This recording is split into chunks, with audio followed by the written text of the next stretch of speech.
I failed my driving test because I was pregnant, but what the examiner told me the next day took me. If you enjoy emotional stories, subscribe to the channel to stay updated with the best ones, and don't forget to leave a like to help us grow. Celestine Rothwell gripped the steering wheel with trembling hands, her 8-month pregnant belly barely fitting beneath it. The morning sun cast long shadows across the DMV parking lot as her driving examiner climbed into the passenger seat. She watched nervously as he adjusted his clipboard, the crisp October air carrying the scent of fallen leaves through her cracked window. The examiner was a stern-looking man in his 60s with salt-and-pepper hair and penetrating grey eyes that seemed to see more than they should. His weathered face bore the lines of someone who had witnessed countless stories unfold in this very parking lot. The name tag on his crisp blue shirt read, Thaddeus Pemberton, Senior Examiner. "Good morning, Mrs. Rothwell," he said, his voice carrying an unexpected warmth that contrasted with his severe appearance. There was something in the way he pronounced her name, a careful deliberation that suggested he'd reviewed her file thoroughly.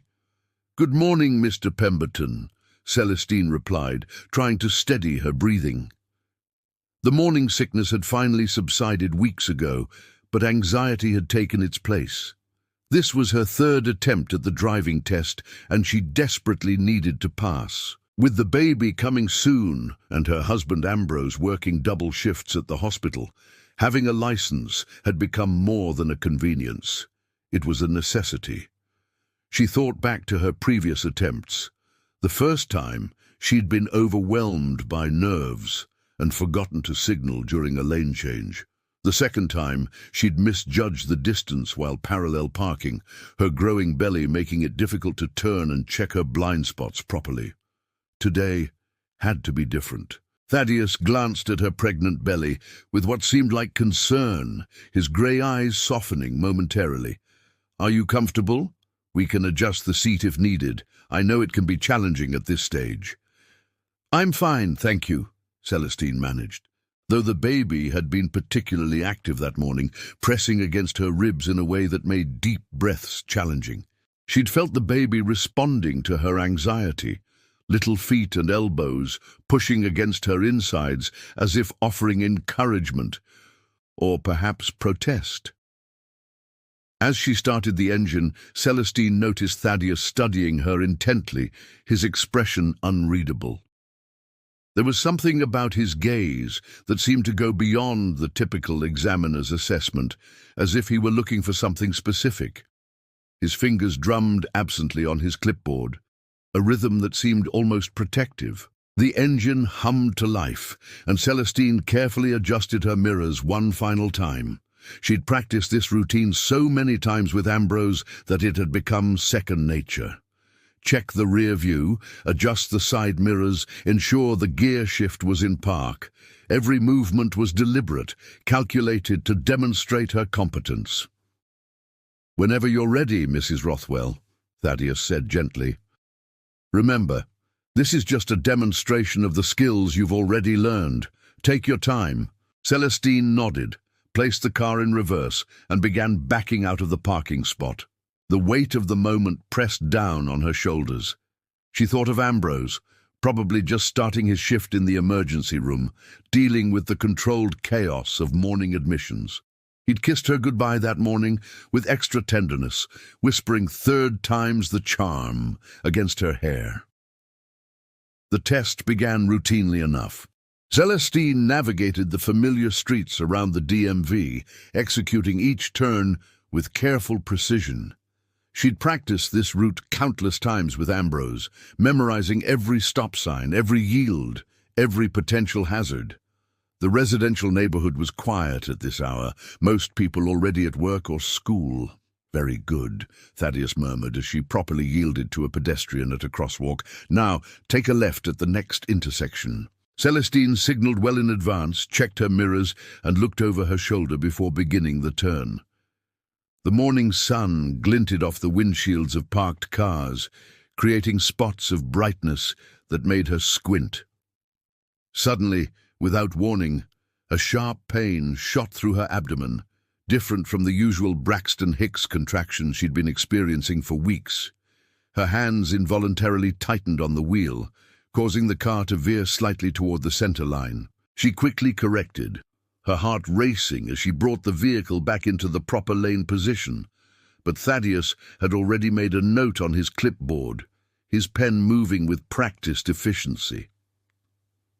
"Are you all right?"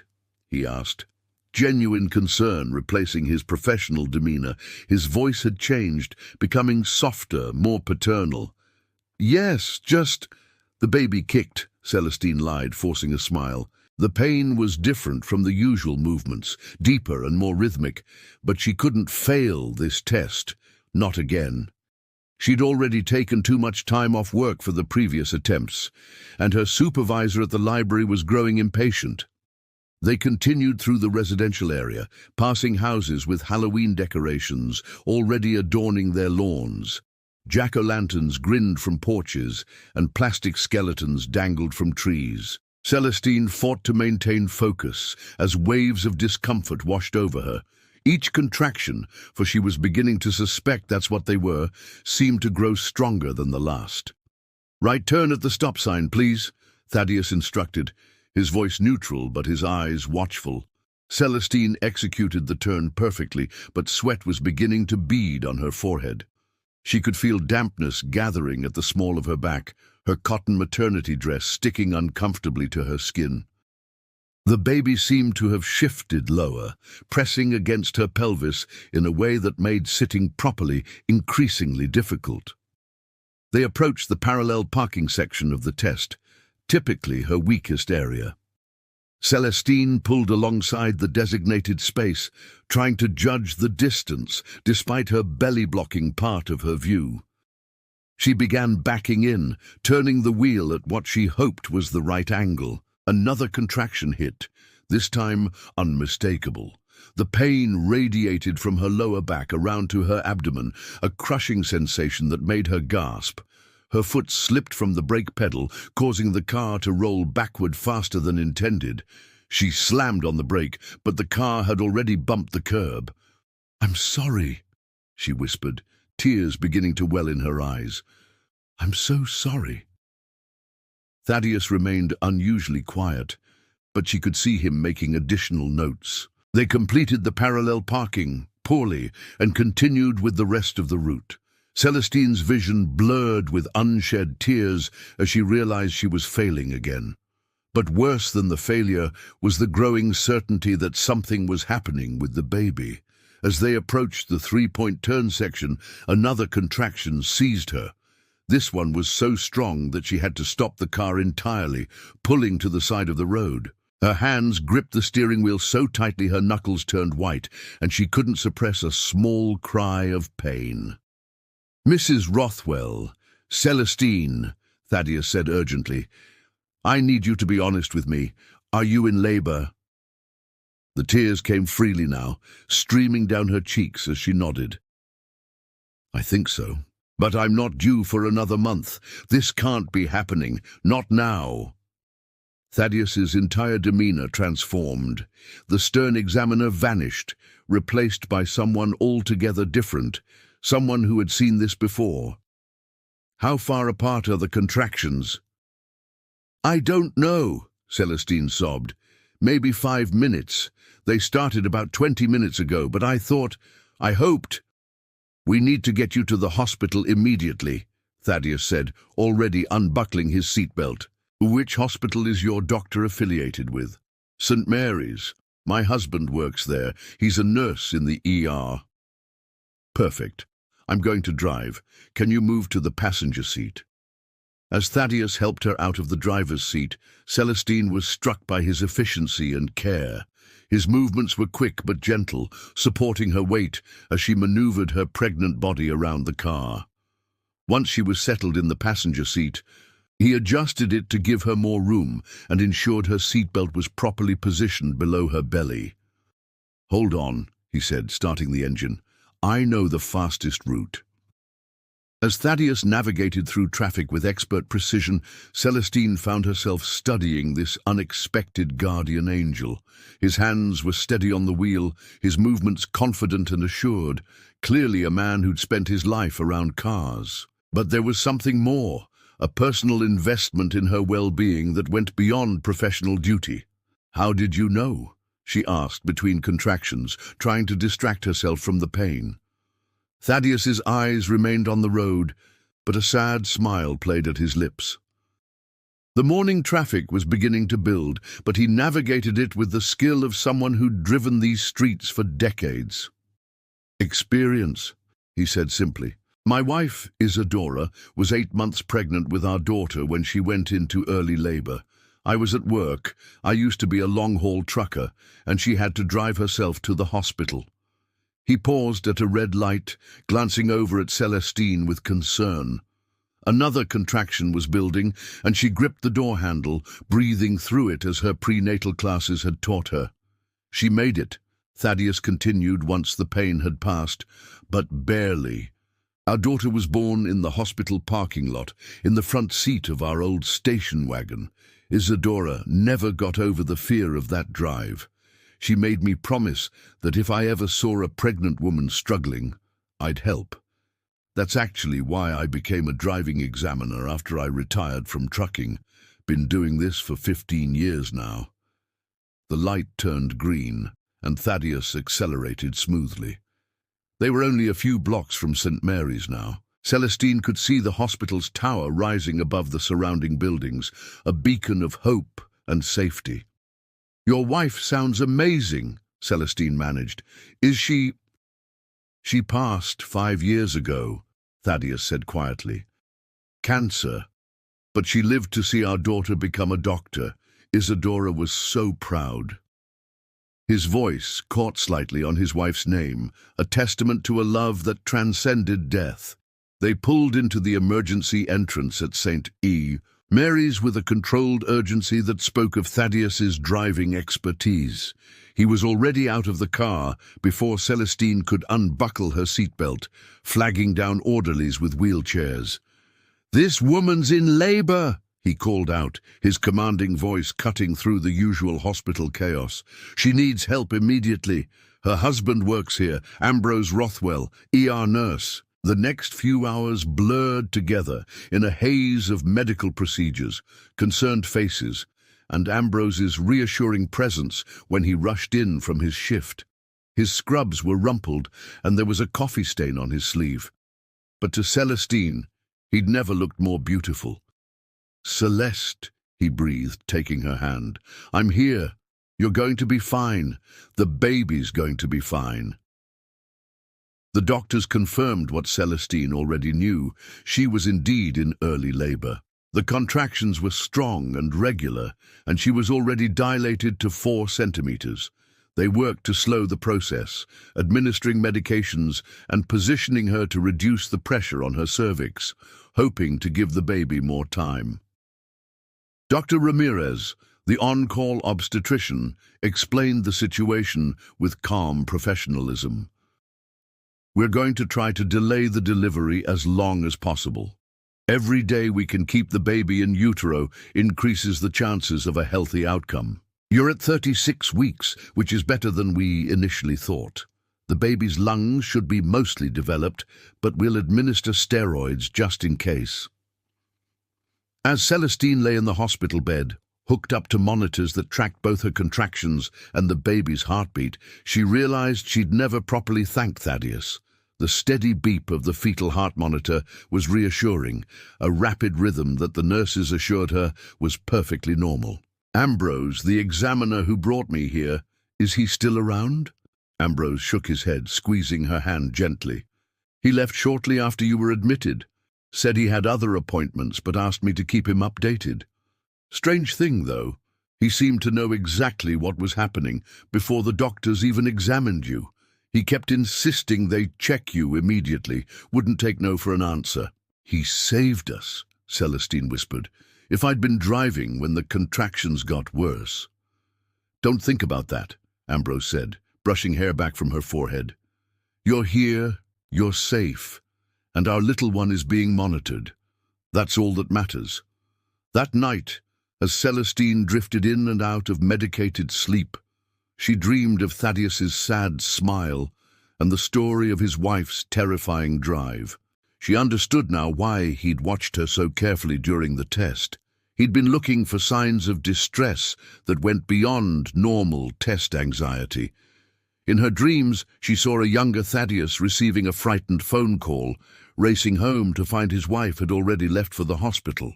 She saw his anguish at not being there, his relief at arriving to find mother and baby safe, and his determination to prevent other women from experiencing that same fear. The next morning brought several surprises. First, the contractions had slowed significantly thanks to the medication, buying precious time for the baby's development. Second, Celestine woke to find a small gift bag on her bedside table, wrapped in pale yellow paper with a silver ribbon. Inside was a baby's outfit, a tiny yellow onesie with a vintage car embroidered on the front, and a handwritten note on DMV letterhead. "Dear Celestine, I hope you and the baby are doing well. I wanted to apologize for not passing you on your test yesterday, but I think we both know there were more important matters at hand. I also wanted to share something with you. 25 years ago, my daughter Serafina was born 6 weeks early while I was on the road. My Isadora drove herself to this very hospital, terrified and alone. She made it, but barely. Serafina grew up to be a strong, wonderful woman, and as fate would have it, she now works at this hospital. You might know her as Dr. Serafina Pemberton, head of obstetrics. When I saw you yesterday, struggling through those contractions, trying so hard to pass that test, I saw Isadora all over again. But this time, I could do something about it. Serafina will be overseeing your care. She's the best there is. Though I might be biased, she doesn't know I'm writing this note. We agreed years ago to keep our relationship professional at work, but I wanted you to know you're in the most capable hands possible. As for your driving test, when you're ready, after the baby comes and you've recovered, come see me. I'll make sure you get a fair shot, though something tells me you won't need any special treatment. You showed remarkable control yesterday, even while in pain. Take care of yourself and that little one. With warm regards, Thaddeus Pemberton P.S. Serafina's middle name is Celestine. Perhaps it's a sign." Celestine's hands trembled as she reread the note. The universe worked in mysterious ways, connecting lives through invisible threads of circumstance and compassion. She looked up as the door opened, and Dr. Serafina Pemberton walked in. Tall, confident, with the same penetrating grey eyes as her father. "Good morning, Celestine. How are we feeling today?" Serafina's smile was warm but professional. She wore her white coat with an easy authority, and her dark hair was pulled back in an elegant chignon. Celestine studied the doctor's face, seeing Thaddeus's kindness reflected in her features. "Much better, thank you. Dr. Pemberton, your father is a remarkable man." Serafina's professional mask slipped for just a moment, revealing surprise. "You know my father. He's my driving examiner. He saved me yesterday, brought me here when I went into labor during my test." Serafina's eyes widened with understanding. "You're the one he called about. He didn't mention he was the one who brought you in." She moved closer, checking Celestine's monitors with practiced efficiency. "That's Dad for you. Always helping, never taking credit." "He told me about your mother," Celestine said softly, "about her drive to the hospital when you were born." Serafina's hands stilled on the clipboard. She sat down in the chair beside Celestine's bed, her demeanor shifting from doctor to daughter. "He doesn't usually share that story. You must have made quite an impression." She was quiet for a moment, then continued, "That experience shaped both our lives. Mum became an advocate for better prenatal care access, and Dad, well, he found his own way to help." "Tell me about her," Celestine asked. "Your mother. if you don't mind." Serafina's face softened with memory. Isadora Pemberton was a force of nature. After what happened with my birth, she couldn't just let it go. She started volunteering with new mothers, particularly those without support systems. Eventually, she founded the Pemberton Foundation. It provides transportation services for pregnant women in need. Dad supported her every step of the way, even when it meant early retirement from trucking. "That's incredible," Celestine breathed. She turned her frightening experience into something that helps others. "That was Mom," Serafina agreed. "She used to say that every challenge was just an opportunity wearing a disguise. Even during her illness, she was more concerned about the Foundation's future than her own treatment." A gentle knock interrupted their conversation. Ambrose entered, carrying a tray with breakfast and herbal tea. "Sorry to interrupt. How's my two favorite patients?" Serafina smiled. "Both doing well. The medications are working and we've bought ourselves some time. I'd like to keep Celestine here for observation for at least another week, possibly 2 if we can manage it." Over the following days, as the doctors successfully delayed Celestine's labor, she learned more about the Pemberton family's remarkable story. Thaddeus visited during his lunch breaks, always bringing small gifts: a stuffed elephant with impossibly soft fur, a board book about cars with bright illustrations, a hand-knitted blanket in the softest yellow wool. "Isadora made that," he said of the blanket, his fingers tracing the intricate pattern. "She knitted constantly during her last months. Said it was for future babies who might need a little extra warmth. I've been saving it for the right moment." "It's beautiful," Celestine whispered, touched by the gesture. The blanket was clearly made with love, each stitch perfect despite the maker's failing health. "How's our little speed demon doing?" Thaddeus would ask, his gruff exterior melting into grandfatherly affection. He'd place a gentle hand on Celestine's belly, smiling when he felt movement. "Strong kicks, that's good. Isadora always said the fighters were the ones who surprised you." During one visit, Thaddeus brought photo albums. "Thought you might like to see some history," he said, opening to a page of faded photographs. There was young Thaddeus in his trucker days, standing proudly beside a massive 18-wheeler, Isadora, beautiful and vibrant, holding baby Serafina, family vacations, birthday parties, graduation ceremonies, a life fully lived. "This was taken the day Serafina got her medical degree," he said, pointing to a photo of the 3 of them. Isadora was thin but radiant, her illness not yet visible. Isadora was so proud. She used to joke that Serafina was making up for her dramatic entrance by becoming the doctor who helped other babies arrive safely. Celestine studied the photos, seeing the love that bound this family together. She must have been an amazing mother. "She was," Thaddeus agreed. "But she always said her greatest achievement wasn't raising a doctor, it was raising a compassionate human being. Serafina got her brains from both of us, but her heart, that was all Isadora." As the days passed, Celestine's hospital room became a gathering place. Nurses who knew Ambrose would stop by to chat. Other mothers from the prenatal ward would visit, sharing their own stories. And always, there was the steady presence of the Pemberton family legacy, in Serafina's expert care, in Thaddeus's daily visits, in the blanket that kept Celestine warm during long nights. One afternoon, Serafina brought someone new to meet Celestine, a petite woman with silver hair and kind eyes. "This is Margaret Chen," Serafina introduced. "She runs the Pemberton Foundation now. Dad thought you might like to meet her." Margaret's handshake was firm, despite her small stature. "Thaddeus tells me you're interested in our work," she said, settling into the visitor's chair. "I understand you had quite an adventure getting here."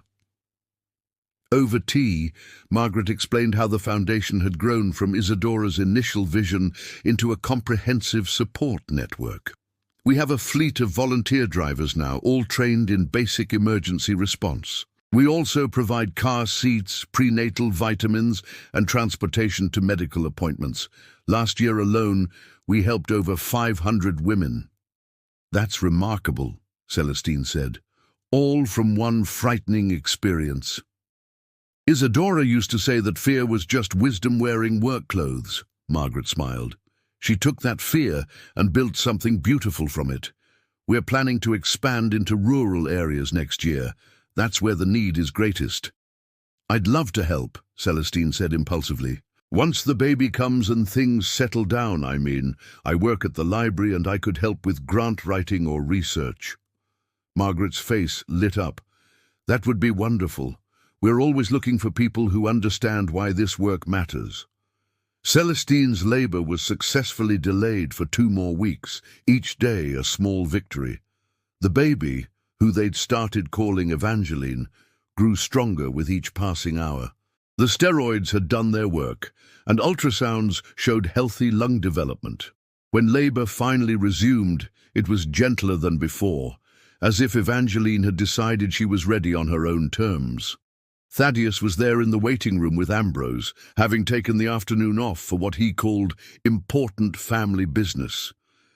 The delivery was swift and uncomplicated. Evangeline Grace Rothwell entered the world at 4:47 p.m. on a Thursday afternoon, small but perfect, her cries strong and clear. She weighed 5 pounds, 4 ounces, and had a full head of dark hair that stuck up in impossible directions. When Ambrose emerged with the news, Thaddeus's eyes misted over. A girl? That's wonderful. How's Celestine? Exhausted but good. They're both perfect. Ambrose paused, then smiled. We'd like you to meet her, Celestine insisted. In the recovery room, Celestine cradled her daughter while Thaddeus looked on with wonder. She's beautiful, he said softly. May I? When Celestine nodded, he gently touched Evangeline's tiny fist. The baby's fingers instinctively curled around his thumb. Thaddeus, Celestine began, Ambrose and I have been talking. We'd like you to be Evangeline's godfather, if you're willing. The older man had to sit down, overcome with emotion. I would be honored. Isadora would have been so pleased. 2 months later, on a crisp December morning with snow threatening in the clouds above, Celestine found herself back in the DMV parking lot. Baby Evangeline was safe at home with Ambrose, who'd taken the day off to babysit. In her pocket was a good luck charm, a small photo Serafina had given her of the original Isadora Pemberton, a woman whose courage in a moment of crisis had rippled through decades to touch Celestine's life. Thaddeus was waiting by the same car, his examiner's clipboard in hand, but his expression warm with encouragement. Ready for this? More than ready, Celestine replied, sliding into the driver's seat with newfound confidence. The seat felt different now. She'd lost the baby weight, but gained something harder to define. Perhaps it was perspective, or perhaps it was the knowledge that some tests in life were more important than any DMV examination. The test route was the same, but everything else had changed.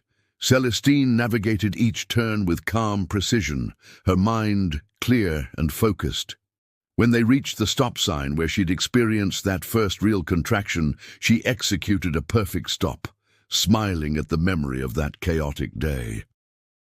Turn right at the next intersection, Thaddeus instructed, maintaining his professional demeanor despite the twinkle in his eye.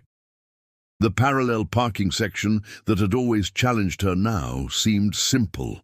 Without her pregnant belly blocking her view, she could see clearly, judging distances with accuracy. The car slid into the space as if guided by invisible hands. As they completed the course and pulled back into the DMV parking lot, Celestine knew she'd passed before Thaddeus even spoke. The relief that flooded through her was different this time, not desperate, but satisfied. Congratulations, Mrs. Rothwell, Thaddeus said, signing off on her test form with a flourish. You've earned this license. Thank you, Thaddeus, for everything. He nodded, understanding the weight of her gratitude. Drive safely, Celestine. You've got precious cargo to transport now. As Celestine walked into the DMV to finalize her license, she thought about the strange journey that had brought her here. A failed test had led to a saved life, connecting two families across a generation of shared experience. Thaddeus's watchful eye, born from his wife's long-ago trauma, had ensured that Celestine's story had a different ending.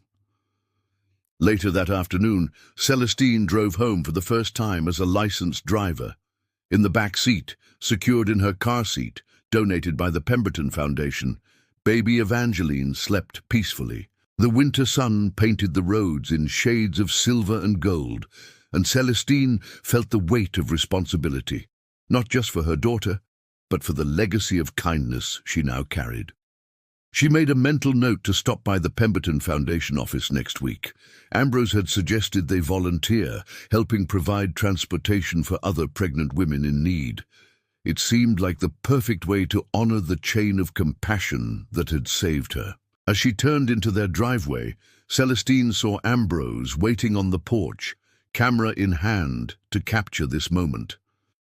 He'd strung Christmas lights early, and they twinkled in the gathering dusk.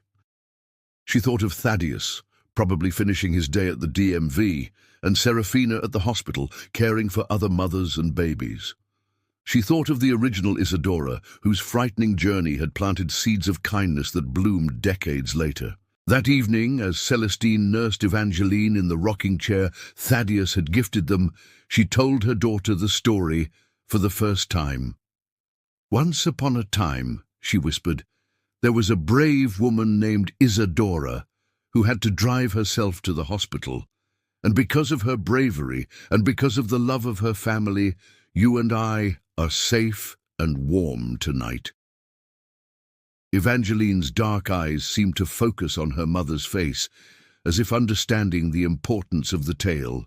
Outside, snow began to fall, dusting the world in pristine white. Sometimes, Celestine reflected, we fail at the very moment when we need to succeed most. But sometimes, in that failure, we find something far more valuable than success. We find community, compassion, and connections that transform ordinary moments into miracles. The driving test she'd failed had become the test she was meant to take, not of her ability to operate a vehicle, but of her place in the human fabric of care and kindness. And that test, Celestine knew, she had passed with flying colors. Years passed. Evangeline grew from a tiny premature infant into a curious toddler, then a bright-eyed child who loved stories about cars and the people who drove them. Thaddeus remained a constant presence in their lives, attending birthday parties, school plays, and holiday dinners. He taught Evangeline to ride a bicycle, patiently running alongside her in the park until she found her balance. When Evangeline was 5, Celestine took her to visit the Pemberton Foundation offices. The walls were covered with photos of mothers and babies, thank you notes in multiple languages, and a large portrait of Isadora Pemberton smiling serenely. "Who's that lady, Mama?" Evangeline asked, pointing to the portrait. "That's Isadora," Celestine explained, lifting her daughter to see better. "She's the reason Grandpa Thaddeus was there to help us when you decided to come early." "She's pretty," Evangeline decided, "like Dr. Serafina." The foundation had grown significantly. What started as volunteer drivers had expanded into a comprehensive support network, including prenatal education, emergency transportation, and postpartum assistance. Celestine had indeed begun volunteering, using her library skills to research grants and organize fundraising events. During one such event, a charity auction held at the convention center, Thaddeus was honored for his 15 years of service as a DMV examiner and his role in saving 3 mothers in labor. He accepted the award reluctantly, insisting that Isadora deserved the real credit.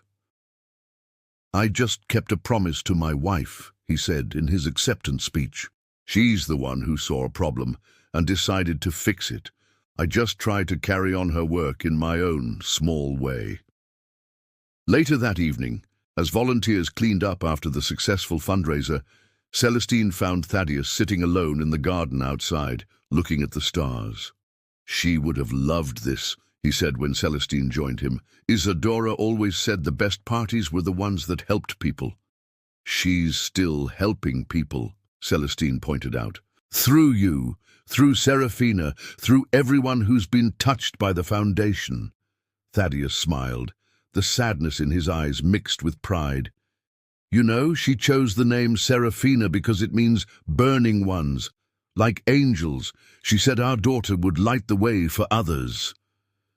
"She was right," Celestine said, thinking of all the mothers and babies Serafina had safely delivered, all the families kept together by Thaddeus's vigilance, all the lives touched by Isadora's legacy. When little Evangeline turned 16 and began studying for her driver's test, the family joke was that she had the best possible preparation. A godfather who was a DMV examiner, and a mother with the most dramatic driver's test story in state history. Thaddeus, now officially retired but still legendary at the DMV, coached her through every aspect of driving. "It's not just about passing the test," he'd say, echoing words he'd shared with hundreds of students over the years. "It's about understanding the responsibility you take on when you get behind the wheel." The night before Evangeline's test, Celestine found her daughter in her room, surrounded by the driver's manual and practice tests. On her wall hung the framed photo from her first birthday party, Thaddeus and Ambrose flanking Celestine, all of them beaming at baby Evangeline, with Serafina visible in the background. "Nervous?" Celestine asked, sitting on the bed beside her daughter. "A little," Evangeline admitted. "What if I fail? What if I'm not ready?" Celestine pulled her daughter close, thinking of her own test anxiety all those years ago. "You know what?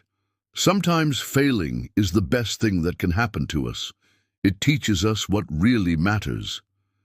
"Is that why you always say your failed test was the most important one?" Evangeline asked. "Exactly," Celestine smiled. "If I'd passed that day, I might have driven myself to the hospital alone. I might not have met Grandpa Thaddeus properly. You might not have had the care you needed as a premature baby. Our whole life would be different." So failing was actually winning, in the biggest way possible. The next morning, Evangeline took her test with a young examiner who'd been trained by Thaddeus. She passed on her first try, executing each maneuver with the confidence of someone who'd been well prepared. When she returned to the DMV parking lot, Thaddeus was waiting alongside her parents, a proud smile creasing his weathered face. "Well done, little one," he said, using the nickname he'd given her as a baby. "Isadora would be so proud." That night, the Rothwell-Pemberton extended family gathered for a celebration dinner. Serafina brought her own children, twins who'd been delivered at exactly 40 weeks, much to everyone's amusement. Margaret Chen from the foundation joined them, along with several other families who'd been helped over the years. As Celestine watched Evangeline showing off her new license to the younger children, she marveled at how a moment of failure had woven such a rich tapestry of connection. The driving test that had gone so wrong had created a network of love and support that spanned generations. "Penny for your thoughts?" Ambrose asked, wrapping an arm around her waist. "Just thinking about roads," Celestine said. "How you never know where they'll lead." "The best journeys are the unexpected ones," he agreed, kissing her temple. After dinner, Thaddeus pulled Celestine aside. "I have something for you," he said, producing a small wrapped package. Inside was a silver keychain with a compass charm. "It was Isadora's," he explained. "She carried it on her keys, said it helped her find her way home. I've been saving it for the right person, someone who understands that getting lost sometimes leads you exactly where you need to be." Celestine's eyes filled with tears as she attached the compass to her own keys. "Thank you, Thaddeus, for everything, for being there that day, for becoming family, for showing us all how to turn fear into love." The old man's eyes twinkled. Thank you for reminding me why I made that promise to Isadora. Every time I see Evangeline, I see the future we helped create together. Years later, when Evangeline became a doctor herself, specializing in maternal fetal medicine like her godmother Serafina, she would tell the story of her unconventional birth to her patients. How a failed driving test became a rescue mission. How a trucker's promise to his wife created ripples of kindness that touched countless lives. How sometimes the universe conspires to put us exactly where we need to be, even when it feels like everything is going wrong. The Pemberton Foundation continued to grow, eventually expanding nationwide.